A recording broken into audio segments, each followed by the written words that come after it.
Well, thank you for joining us this evening. We're happy that we can work with you as we support your English learner. I'm Angela Lemonager, Program Specialist for the department. And this is my colleague, Timothy Tibbs, who is an instructional coach. And our other team member, Beverly Weber, who's a teacher on special assignment, couldn't join us today, but her energy is flowing through this presentation with us. So if you could in the chat real quick, which school does your student attend? Just drop it in, maybe even add grade level, that would be fun.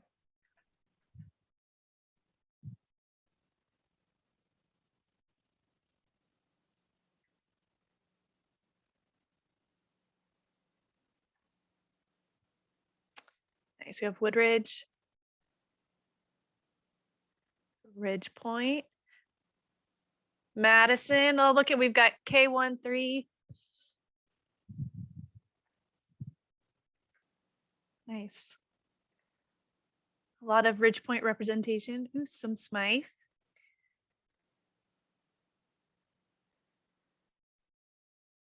Nice. Now we got some older kids, grade 7. Nice. Well, we're very happy that you could join us this evening as we work together to serve your children, as I said before. Keep them coming so we can see where you guys are. But in the meantime, Roberta, will you click the next slide? All right. So first of all, we're here. We are so excited that you've decided to bring your students to learn along with us at Twin Rivers. Becoming multilingual is an important and very valuable skill, especially in today's world. Your children are going to have so many more opportunities than our only monolingual students will have. And it has great benefits for your brain development and helps, you know, people become more aware of the world around them. And so thank you for that. Go ahead. Okay, so we're here today to talk about the Elpac, and the Elpac has 2 parts. One is called the initial, and that one students take only one time when they first enter a California school. And the next one is called a summative, and that one is taken yearly to monitor progress. Go ahead and click on the next one. So students in grades K through 12 all take the Elpac if. When you first enter a California school, whether it's your very first year ever, or if you're coming from somewhere else, you take the initial Elpac, and that assessment lets us know the level of proficiency of English. And so if your student scores showing that they are already proficient in English, then they don't have to take the Elpac anymore. That's the only one that they take. But if your student, when they enter into California school, on the survey, they ask you your home language survey. If you say that your child speaks a language other than English at home as a primary language, they'll take the initial Elpac. And if they score not proficient, then they become, they get services from ELD, English Language Department, and then they will take the summative once a year until that they are fluent. So the summative is taken usually in the spring, and it measures growth until we learn if students are ready to be reclassified and moved into a different class. Angela, one second. I think Yes. there's someone who has a question. Yes. They have their hand raised, so I'm not sure what their question may be. It's the name is F-R-O-Z-A-N, Frozan. If you have a question.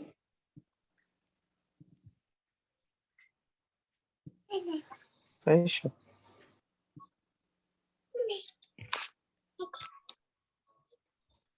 Okay, I guess we can move on. Sorry. Okay.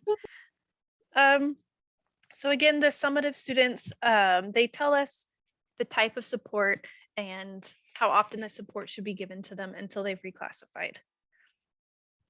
Let's go to the next slide.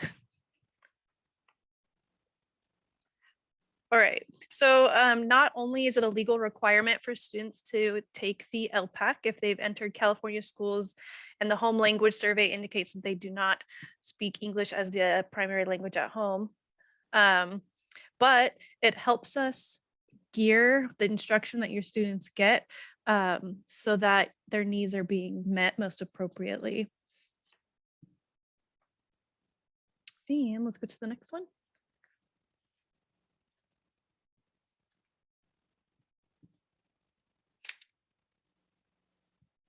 Mr. Tibbs. So now what is it? Like, so we know like the why, we talked a little bit about the why, but what is it? Basically, this is a test that the LPAC is a state test that measures 4 different domains. And the domains are listening, speaking, reading, and writing. And then as Angela said several times, it measures kind of their growth as over the course of the years. Like the initial is just kind of like a get to know you when you first enter California schools. Many students take that in kindergarten, or if they're new to our state, they take it earlier. Summative will happen every single year, usually starting in February and March. Next slide, please. So how is it given? So basically how it's given is it's computer-based, an in-person test by a test examiner who's highly trained. For students for 3rd grade and above, the listening, reading, writing sections is administered in a group while the speaking is done individually. For kindergarten through 2nd grade, it's one-on-one with one test examiner and one student. And they're administered at school, which we're very grateful for. Last year was kind of an interesting turn of events, but this year we're administering it at school, and the scores will then be mailed home, or they can be accessed through Aries through your students' account. Go ahead and go to the next slide. And when you get an LPAC score, you'll get a paper that looks like this. Bunch of different colors, looks kind of cool, exciting, and go animate a little bit. The first one, if you look on top, will be your child's name and test information. And this is the year it's shown. The second one, the 2 on there, is going to give you the information about the LPAC. It'll tell you what it is. And this is all initial when you first take the test. The 3rd dot is the overall score and performance level, which is your child's overall score and performance level, whether in the speaking, listening, reading, and writing. And the 4th section, which should appear in just a minute, right there on top there, checks the oral language level and the written language level. And it's a combination of the oral language and the written. And it's kind of a little different than like the overall 1 through 4. And then the last one, 5, is just the initial LPAC score levels and descriptors. Next slide. Most of the time you'll get some, this looks very similar to the initial one. It has a little bit of information, but it does contain the similar ideas. It has your student's name and information in the first section. It has information about the LPAC in that too. We see it labeled right there. And then it has the overall score in big bold letters and numbers right there next to the 3. And then the 4 will show you where the oral and written language is. And so they will usually, students who take the LPAC usually receive their scores in summer and fall, primarily, hopefully in summer, because they should be done by July. There's been some delays in the past. And then the overall level again will be a 1, 2, 3, or 4. And a 4 is the highest level that you can get on the LPAC. And that means and if you get a 4 and if your student gets a 4, that means the student has a good understanding of English. Which will eventually lead to reclassification, which we'll get into in just a minute. And then the level score for the oral language score, that includes listening and speaking and written kind of combined. And it will be whether it'll be labeled beginning, somewhat, moderately, or well developed. So those are kind of like the overall scores and what it looks like when you receive this in the mail. So next slide. So how the Elpac score is utilized is it helps your teachers, your students' teachers, know how to plan instructional supports for your students, how to differentiate in their classroom, what strategies they need to use, what do they need to consider for your student. Also, if your student is in secondary, 7th through 12th grade, if you're at a school that has an ELD class, which most of our secondary schools do, it will determine their placement in that class. Additionally, the score will monitor the progress, and we hope to see those scores go up every single year. And hopefully by year 4 or 5, students are getting 4s regularly. We've seen some differentiation every once in a while where some students drop down, or who knows what happens. Sometimes the tests get a little bit more complicated as the years progress. We see some drop, but hopefully what we want to see is those rising scores and to monitor that progress. And then these scores are also used to determine eligibility for reclassification. Next slide, which brings me to our next idea, which is reclassification. Now, the ultimate goal of our EL programs across the state in general is to reclassify your students. And we would like your students to become RFEPs. We have these fun acronyms, RFEEP, which stands for Reclassified Fluent English Proficient. Now, in order to get reclassified, your student will need to have an overall Elpac performance level of 4. They'll have to get some sort of feedback or evaluation from their teacher, and they'll need to get a certain score, state or district assessment scores. And we haven't had a lot of states. We haven't had the SBAC in a couple years. So what we're using now is we're using benchmarks and iReadies, and we're using the internal assessments that we have. And then your parents are also consulted. And once the student has been reclassified, they're no longer required to receive EL services, but they will be monitored by the AISBs and our staff and our team here for the 4 years after they've been reclassified to make sure that they're thriving and doing great things and not falling behind or not needing the supports. And also, once your student is reclassified, they don't need to take the LPAC and or the ELD classes, and the parents will be notified. Once you'll get a letter home, and we have sometimes we have certificates of reclassification. It's a really, really big thing. It's a wonderful thing to be reclassified. Next slide. So let's take a second and see what questions do we have so far. I think I saw someone in something. Let's see.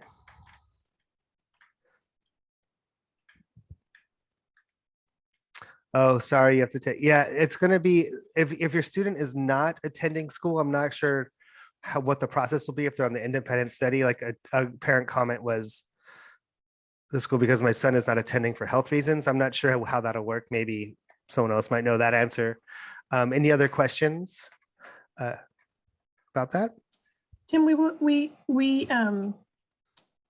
will work with the family to see how we can assess the student. I will need to check to see if the state will allow us to do remote testing, but we'll definitely work with the family. Oh, thank you very much, Dr. Villegas. How can we get the LPAC? The LPAC will be provided at your students' school sites, and as Dr. Villegas just mentioned, if they aren't attending school, our department will work with the families and see what we can do.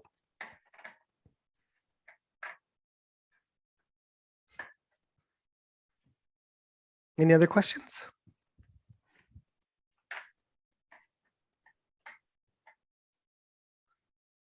All right, well then let's I'll turn it back over to Angela, where we get to do a couple LPAC. So our goal of this meeting is not only to tell you what the LPAC is, but also to have you experience it to a small extent, so that you can also help your students as we progress through the year and what supports you can give them. So I'll turn it back over to Angela. All right. So when it comes to our language assessments, they're assessed in reading, writing, speaking, and listening, what we call domains.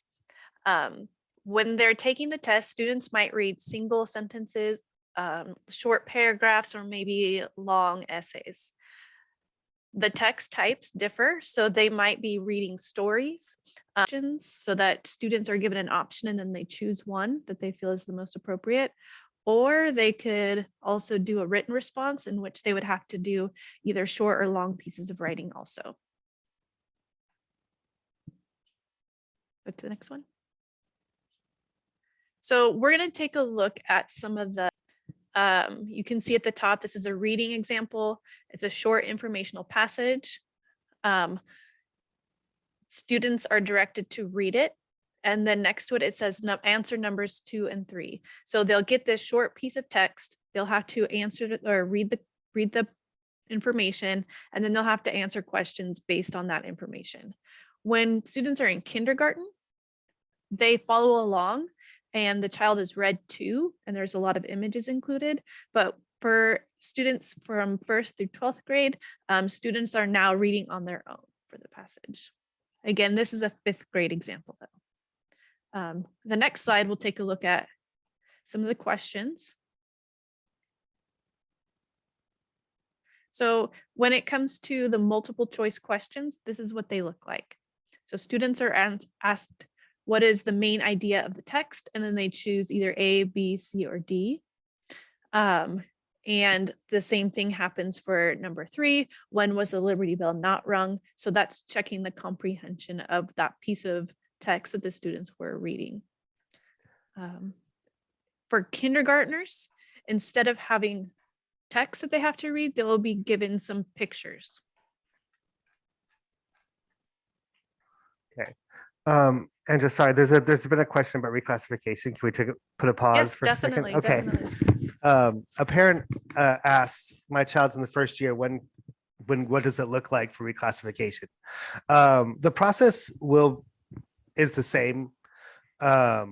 Maybe Dr. Villegas knows more than this for the younger ages, but if you're in 1st grade, if the student has a 4 and does well on their iReady benchmark or their test that they're taking in class, and then their teacher is ready to reclassify them, then they can qualify to be reclassified, even if they are in kindergarten or 1st grade.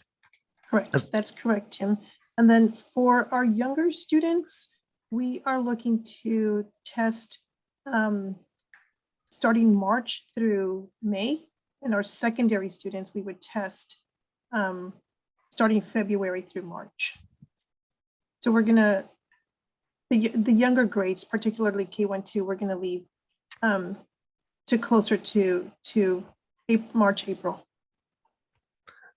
And then another question is, what happens if you only do well in like 2 sections, such as speaking and reading? Well, the score we're looking at is the overall score, not necessarily individual score. There's been times where the overall score, could be, a 2 when the student could be getting a 3 in reading and a 3 in writing. There's even times when the overall score is a 4 and the student might get, a 3 in one of the other domains. But the primary measurement is the overall score, not necessarily the individual domain score. However, that information goes to the student's teacher, and then the teacher is then able to focus on what your student needs more of. So if maybe they scored very high on the reading and not so great on the listening, then the teacher knows that they can focus more on the listening with the student to help strengthen their skills. But it doesn't impact reclassification. Is there an application to practice this evaluation for children? Yes, We're going to show you that too. Yes. We'll get to that as we move forward in this presentation. So we'll do one together, this model together, looking at kind of what it looks like, and then we'll give you some resources that you could use at your own. So, okay, so looking at this example, this is a 1st grade example, same type of question. You can see that the words are bigger, and then they ask different questions. What is the text about? How do sea stars move? And so that it's more to the student's level instead of asking them to have a long response. Go ahead and go to the next one. So we teach your student, or we get your student prepared for this by using what we call anchor charts in the classroom. So you'll go to a classroom and you can see something like this main idea and details image on the wall. When teachers are teaching, they'll direct students to remind them about what main idea is and what details are. And then we use graphic organizers such as this oval and the squares below to help students structure their thinking a little bit. Go to the next slide.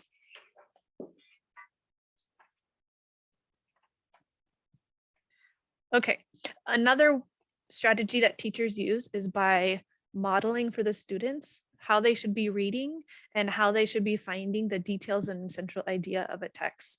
And so let's go ahead and I'll model this for you. This is taken from a specific leveled reader from 4th grade, the curriculum that students are using in the elementary schools. So teachers would start by showing students the title of the piece, which is A Visit to Antarctica. And we take a look at the author. The images help us guide thinking and to help like students zone in on what they should be focusing on when they're reading. But as we can see, we have the text feature. Antarctica has many kinds of penguins. The penguin's white belly helps it hide from hunters, such as sharks and killer whales. Sunlight that comes through the water's top layer makes it hard for the hunters to see a penguin from below. Go ahead and click. Okay.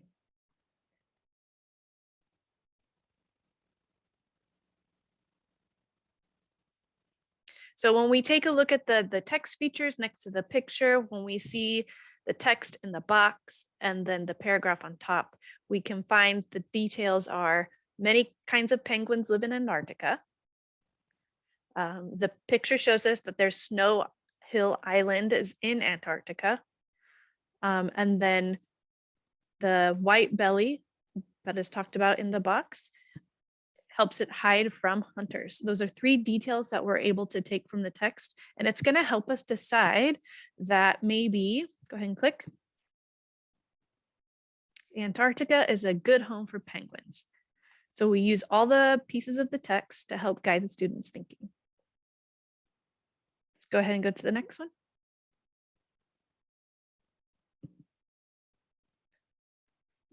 All right, so this is one where we're going to try together. Heriberto, so this one is linked. You'll have to click the picture. And then are you set up to play the sound? Yes. Okay, so this is a website we'll show you more about a little bit later. It's called Unite for Literacy. But we're going to listen to the story and then we're going to think about what we see as details of the story to help us find the main idea. So let's go ahead and listen. We Save Energy at Home by James Shelton. I think you have to click the picture. We Save Energy at Home by James Shelton. The arrow, yes. Yeah. Our family knows how to save energy at home by using less electricity. Here are some ideas we share with our neighbors.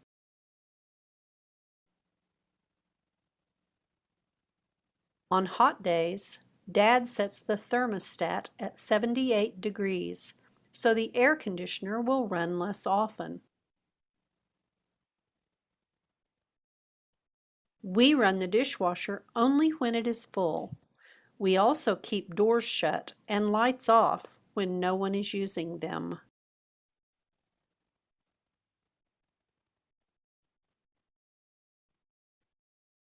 On cold days, Mom sets the thermostat at 68 degrees, so the heater will run less often.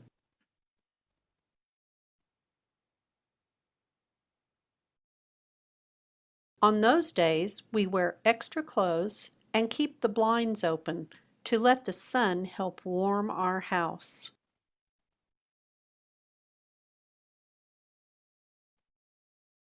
My dad and Mom buy light bulbs that last longer and use less electricity. They are called LED bulbs.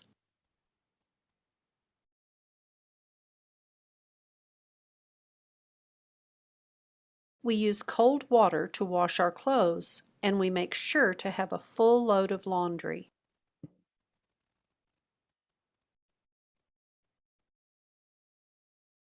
We hang some of our clothes to dry instead of using the dryer. This saves a lot of electricity. All year long, our family saves energy at home. Does your family?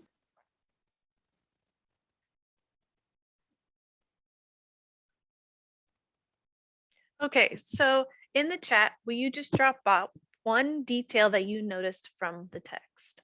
So one thing that the story was explaining to us.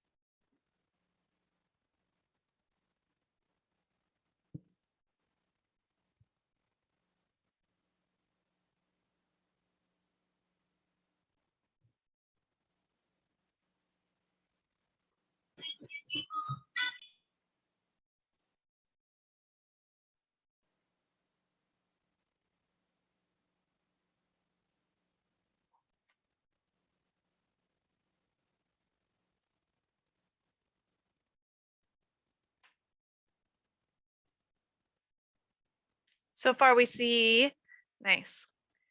Turn appliances off when they're not being used. When it's hot, set it to 78. Save energy. Great. Yes. Awesome. Use the dishwasher when it's full. Yes. Okay, so then these are all details that we would put down in the details boxes. So we would put turn appliances off, run the dishwasher when it's full, set the thermostat at 78. Those are all details that are helping us decide on what the main idea of the text is. So the main idea would be to save energy at home. And I see, Claudia, do you have a question?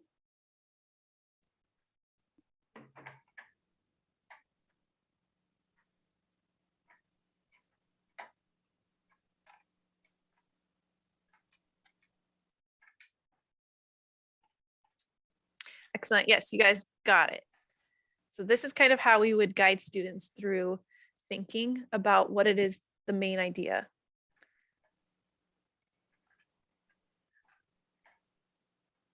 And then ultimately, maybe the main idea is there are several ways to save energy, depending on how you look at that. I think that was an example someone gave me. Yes. So practicing this at home, you can read anything with your children, whether it's your home language or in English, whether it's a newspaper article or something you see together, a magazine or at the store. What you can do is you can read out loud the details that you hear. And then the details are just the small pieces of information that lead up to the bigger thing. Students can sketch pictures to show their understanding, or they can write words using the graphic organizer that we're showing you here. But we really want them just to think, what is the information mostly about? And that is what we call the main idea or central idea. Next one. So what questions do you have so far?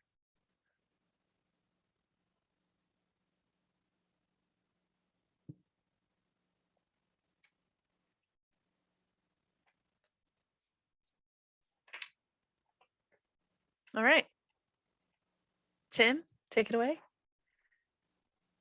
So where we looked at an elementary and like a fifth grade elementary example, I was going to go over a ninth grade example, and we're still doing the same passage. So the Elpac task is read a short informational passage. So we are looking at nonfiction informational passages that students will be reading on the Elpac.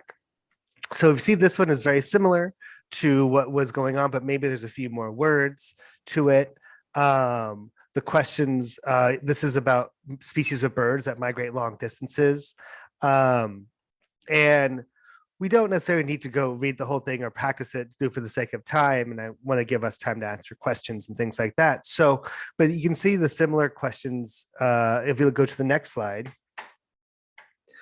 The questions are going to be the same, right? So what is the purpose of this text, right? So why do you think this author chose this text? To identify the species of songbirds, to explain why some birds migrate at night, to describe the migrating behaviors of birds, to inform about how to protect migratory birds. And so they have to kind of look at what was the passage about and why do you think the author did that? Other questions would be something like, what is one reason a songbirds might migrate at night? And that's a detail question, kind of like what we did with Angela. We were looking at details. And if we go back to that passage, you could probably find a detail of one reason why songbirds migrate at night. So looking at those details, trying to develop that big central idea. And so the questions are going to be similar across the board. Sometimes the texts get a little bit more complicated. The vocabulary gets a little bit more technical and complex, but the process of the thinking is the same and very similar. Other tasks, if you go to the next slide, other passages might be longer. Now we're not going to read this entire passage. So the passage I showed you the first time was kind of a short, maybe a paragraph or two, but there's also longer passages on the Elpac that your students will have to read. And this is probably one of the longest ones that we've seen. And it's 6 paragraphs long, usually takes about 2 pages in the big test book. And then I want to kind of draw your attention to that 17, which the question says. And the question says, which sentence best states the main idea of the text? Again, going back to that same skill set, like what is the main idea of this text? What do the details tell us? And this is a 12th grade example. It's not even like a 9th grade or 10th grade. So as they go throughout, hopefully by 12th grade, your student will be reclassified and they don't have to take it. But so in some cases, students will have to take it in 12th grade. And the 9, 10, 11, 12 tests are the same. So 9, 10 are the same test and 11, 12 are the same tests. And I want to show you some examples of their questions that they're going to explore. So if you go to the next slide there, Mr. Soto, we look at a detail. If you look at question 18, it says, what does the author write? Why does the author write? In fact, she graduated. So looking for that detail of what do you think? And you have to give your best answer there. If you look at 19, what does the word they refer to in the paragraph? That's a grammar question. So the test, a little grammar and comprehension. Question 20, what phrase is closest in meaning to make a name for herself in paragraph 5. So there's a vocabulary question, looking at what words your students know and how they use it. Question 21, why does the author begin paragraph 6 with the word but? And so that's like, again, looking for a reason in the why we do it. I mean, other questions will look like the main idea, details, vocabulary, meaning, and then those last 2 kind of reflect here as well. Like, why does the author do something? And what is the purpose of the author? And so usually whether the passage is short or a longer piece, the questions are going to be very similar on the Elpac. So how can we practice this at home? Going on to the next slide. So I've included a couple graphic organizers here. You can click it again.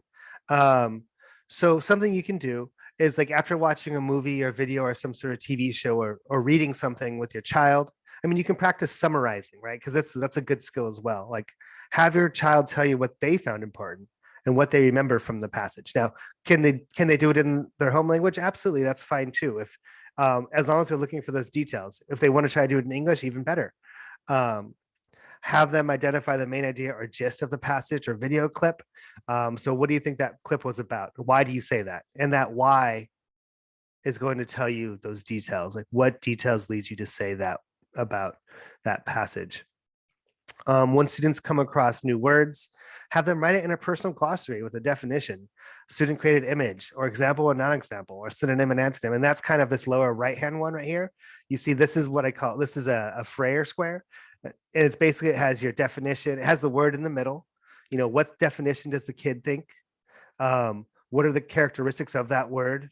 What's an example of that and what's a non-example? And so that's a good way to kind of have students kind of connect to new words that they encounter in their reading and in school.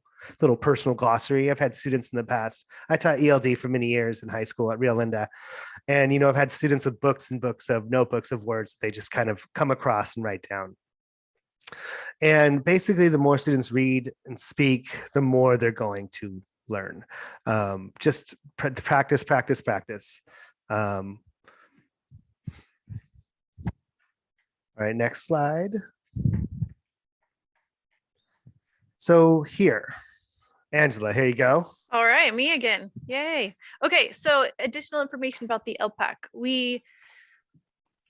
Somebody brought up, well, how can I, help my student? How can we practice?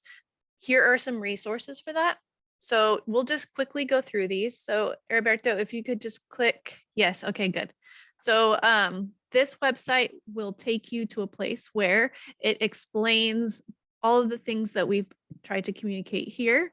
And it also has choices where you can take practice tests with the students. Go ahead. All right, so these resources here, the top one is available in 7 different languages, and it's just a simple graphic to show the main idea of the stuff that we've been talking about.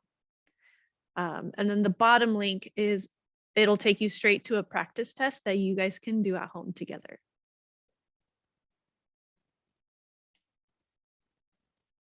And then supporting your English learner with language acquisition at home. Tim is going to tell you all about the importance of multilingualism. And I'm muted again. I love mute.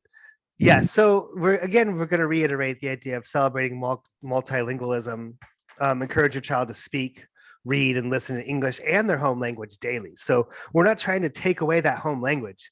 We want that home language to just be caressed and be kind of like practiced as much as English. You can speak and listen to your child as you go through your day. Take a walk, going to the grocery store. Hey, what is that? Have them identify things. And let younger ones, like, what's this called? And see if they can, identify that English word or the trees or whatever is around them. Talk to your child about education is important and what he or she is learning. Like when it's like your child will likely have homework every day also, and you can help support the success by making sure your child has, a quiet place to study, like doing that, having a place in the house where they can study and do their work free from distractions. When it's time for testing, just talk to your child about the test, make sure the child knows that the tests are important, because especially as your child gets older, they might be taking their 4th or 5th time a year taking this test, and they start to kind of lose interest and they just don't want to do it anymore. Well, the idea is once they get reclassified, they don't have to, but they have to take that test seriously to begin with. It's just one measure of learning. And just because the test isn't the end all, by the way, right? So this is just one thing that your child can do. The test is just one measurement to show how they're doing. And the teacher really uses that information to make sure they're getting support they need in the classroom. Like if the teacher doesn't know, the teacher can't support. And as mentioned, we have lots of practice tests that we shared. And the last piece I wanted to share with you is that last dot right there, and that is read with your child. Reading with them is so important, so valuable. I still read with my kids and they're a little older. It's just I enjoy reading, and it's so much fun to kind of sit with them and just take that time to be with them. Right, next slide. Now, how else can you support? Now, in terms of interaction, your child's teacher is the best person to talk about, what your child's learning. So feel free. I want you to be empowered, really, to ask your child's teacher, what is my child doing well in? What might my child need extra support? And don't let a language barrier stop you. Like, you have a right to talk to that teacher regardless of whether they speak, your language or not. They'll find a way, right? You have a complete right to speak to your child's teacher. You can ask your teacher, how can I support my child at home? You can ask, what are you doing to support my child in class? We had a face presentation like this prior to parent meetings, and I hope some of you were there, and I hope some of you took those questions that we asked, and we're asking some of the questions. Some of the best times, and just some details about talking with your child's teacher, is the best time to contact your child's teacher is either before or after school. Teachers don't usually get there too late. They usually stay after your class leaves. You can also find out what is the best way your child's teacher likes to be contacted. Like for me as a teacher, I loved emails. If someone sent me an email, I'd write an email back immediately. But I also took phone calls. If someone left me a message on my classroom phone, that's fine too. teachers might have a Google Voice number or a Google Classroom that you can contact with them. And then there's a way to contact your teacher that way. And as you're working with your child, like ask specific questions, as the ones we kind of evaluated. So don't be afraid, not just talk to your child's teacher and support them and ask those specific questions that are on the slide. And your teacher will respond, and your teacher will respond in how they like to be responded to. All right. So now we get into the part that Miss Bev is an expert on, and we are just learning. So Imagine Learning is a program that is for our TK through 6th grade students. And this is a program that your students can use to supplement and help, that has interactive games, books, songs, and videos. There's lots of games to play. There's rhyming things. There's performance levels to address. There's reports your child can print out of how well they're doing. They can kind of play a video game. And also, I believe there is a way to get full family access. I think Mr. Soto had a link that he created a little earlier about this too, that we talked about in our DLAC meeting, that you can get a license for the whole family. So Imagine Learning is something that's offered to our students, and that's something that you can utilize as well to support our students, your students. There it is. There's a link to register to get that Imagine Learning. Here's the bit.ly link that Mr. Soto just put into the link. And you will get a copy of this presentation. And these are links to learn more about logging into Imagine Learning based upon your language, how to log in through your child's computer, and probably through your own computer as well. Yeah, okay. So there's Imagine Learning. Let's turn it over to iReady. Tell us about iReady, Angela.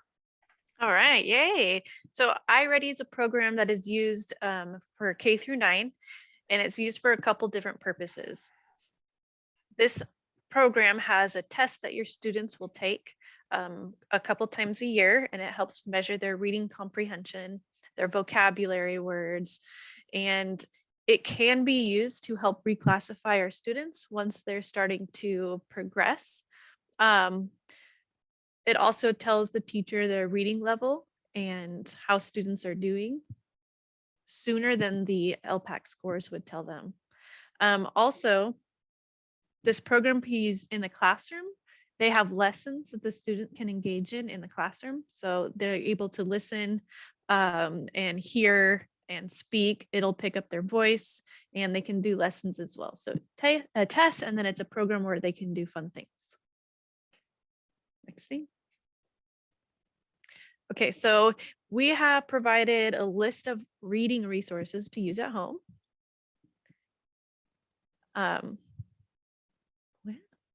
Okay, yeah. Okay, so reading is very, very important. It improves vocabulary, it gives you better comprehension, critical thinking skills, it improves school performance, it builds confidence, it allows students to have access to different parts of the world or different life experiences, helps with the imagination. It is very, very important. And so we would love for you to be able to support your readers in any language. It is vital for them to develop their home language reading skills as well. Next slide. So finding texts. So you can read your students' textbooks at school. There's library books, and all students have a library card for the Sacramento County Public Libraries. And then there are many online resources. The Unite for Literacy, if you could click on that real quick, Heriberto. So this one, you can choose stories. As you heard earlier, you can have them audio recorded or read to you, but you can also have them read to you in other languages. So if you click, yeah.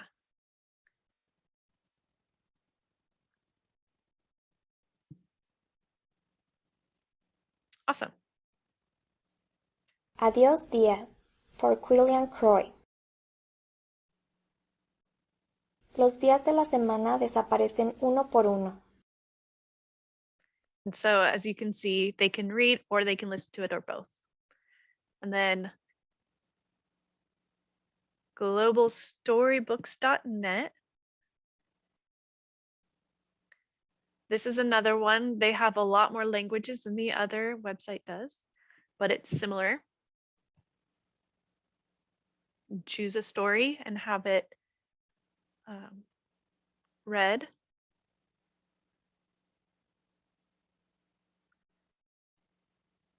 آتش I think there's something wrong with my computer, so I'm not sure why it doesn't.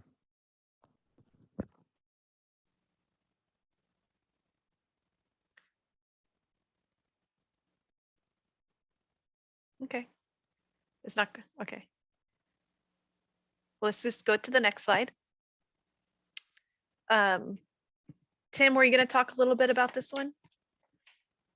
Yes. Stories